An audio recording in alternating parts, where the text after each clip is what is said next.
What if the person you became isn't who you really are? What if the version of you that everyone knows was built for survival? Think about that for a moment. What if your silence wasn't your personality? What if your perfection wasn't your personality? What if your anger wasn't your personality? What if your humor wasn't your personality? What if those things were adaptations, strategies, protective mechanisms, roles learned inside a system that demanded survival? Welcome to the narcissistic family system. Not every dysfunctional family looks chaotic. Some look successful, some look respected, some look spiritual, some look educated, some look happy. The family photograph is smiling, the holiday gatherings look perfect. The social media posts tell a beautiful story. But behind the image, there is a system. And every system requires participants. Every member has a function. Every member has a role. And over time, those roles become identities. The father is the center of gravity. The emotional climate shifts according to his mood. His approval is sought. His criticism is feared.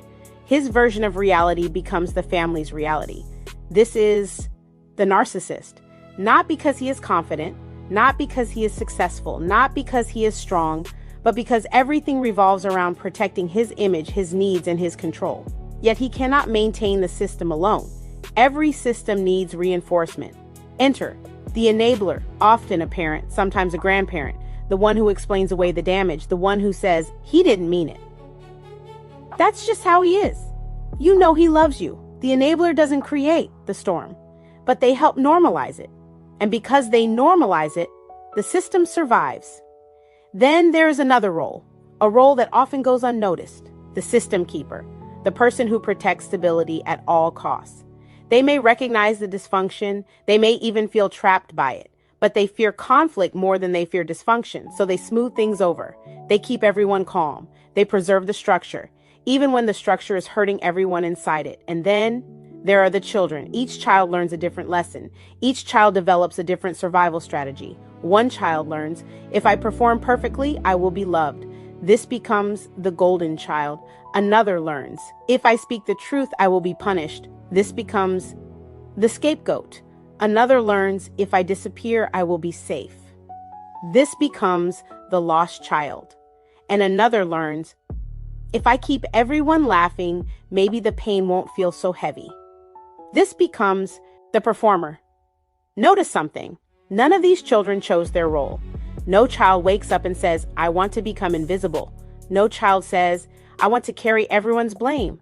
No child says, I want to spend my life proving my worth.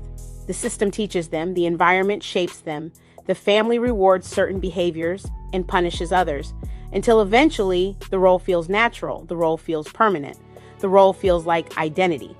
But identity and adaptation are not the same thing. And that is where healing begins. Not with blame, not with shame, not with labels, with awareness. Because the moment you recognize the role, you gain the ability to question it. And the moment you question it, you begin separating who you are from what you had to become. These are not personalities, these are survival patterns. And this raises an important question. If nobody is born into these roles, who assigned them? And more importantly, which role were you taught to play? Before you go, I want you to think about something.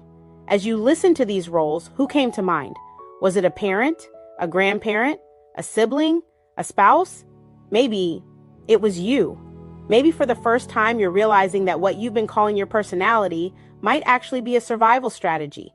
But here's where things get uncomfortable.